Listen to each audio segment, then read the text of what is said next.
Good evening and thank you for joining us. We begin with breaking news. The rail blockade crisis is now having a direct impact on jobs.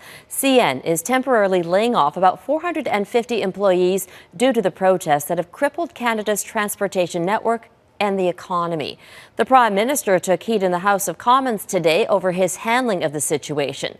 Justin Trudeau says he's committed to dialogue with Indigenous protesters, but says the solution will not be simple. The opposition says it's time the government stepped in and did something.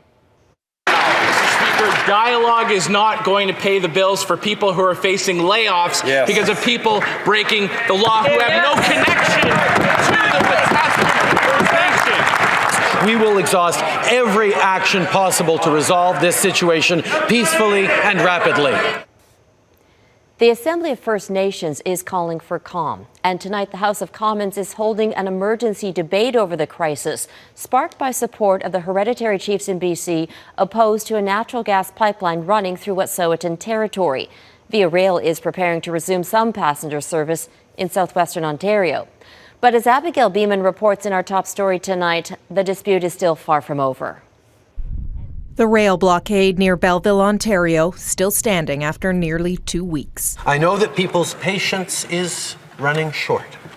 We need to find a solution, and we need to find it now. But the Prime Minister does not yet have one to offer, and the leader of the official opposition slammed him for that. Standing between our country and prosperity is a small group of radical activists, many of whom have little to no connection to First Nations communities. Yeah, I think what he said was so divisive that it rises to the level of racism. The Prime Minister continues to call for peace and constructive dialogue. Ottawa has been offering a face-to-face meeting with some of the Wet'suwet'en hereditary chiefs in BC. This has to be at their invitation. As Minister Miller said, that there is not a lot of trust and there is an ongoing difficulty. They told me they want to create their own approach to formalize discussions with the federal and provincial governments, the Crown. And they need to be given that time. The National Chief of the Assembly of First Nations says there are options for a way forward that may ultimately bring down the blockades. But the Wet'suwet'en people need to be given respect and space to choose their own path. There could be options like peacekeepers, like their own tribal police, but that can come from themselves. One Grand Chief believes if the protests continue, they will become self-defeating. Serge Otsi-Simon says Indigenous people, too, will suffer from potential propane or food shortages. Do we look at the rail blockades as having served its purpose for now?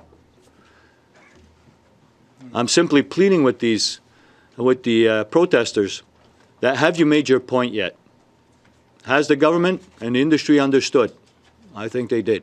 But to show how divisive this issue is, for suggesting the blockade should end, Simon has been padlocked out of his own band council office, with calls for him to resign. Abigail, the debate over the pipeline has sure spilled over into the political realm in Ottawa. Well, Robin, Tuesday night MPs are holding an emergency debate called for by the NDP and the Bloc Québécois as an example of how divisive the politics are both among Indigenous people and here elected parliamentary politicians. This afternoon, Prime Minister Justin Trudeau held a meeting with opposition leaders, but he didn't invite the official opposition leader, Conservative Andrew Scheer. Trudeau's office said the Conservatives are only offering, quote, force and aggression as a solution. Scheer says the meeting was a distraction from Trudeau's inaction. Robin? Abigail Bimman in Ottawa.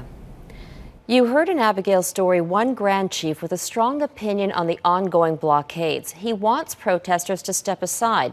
Here's more of his message to them.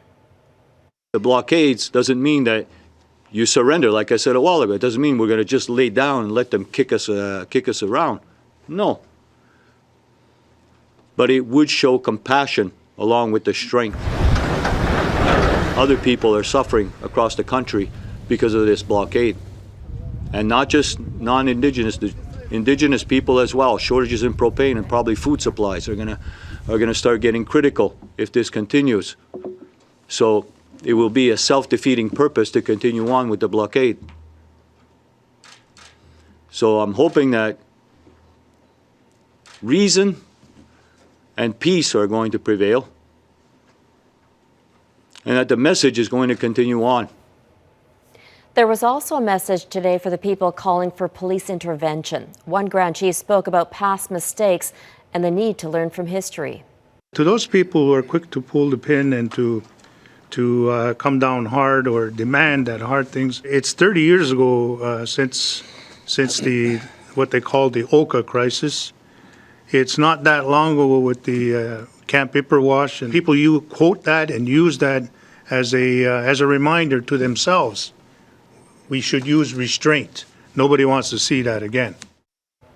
You heard mention there of Oka and Ipperwash. Both are examples of the need for peaceful negotiation. Here's a reminder of what happened. Oka unfolded in 1990.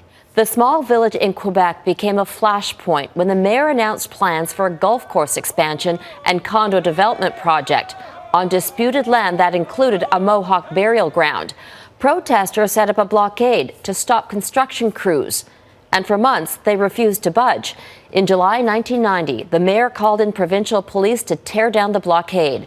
That sparked chaos. Gunfire was reported from both sides, and a police corporal was shot and killed.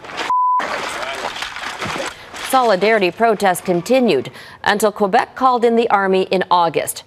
Protests ended in September, and the development project was eventually canceled, but the land has still not been transferred.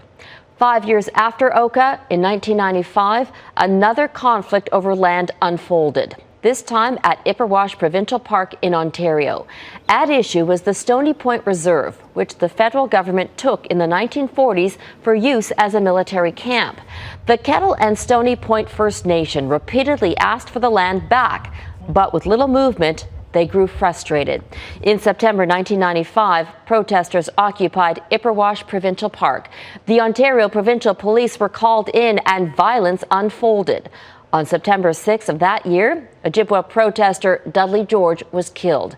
An inquiry later found significant problems with police and government response.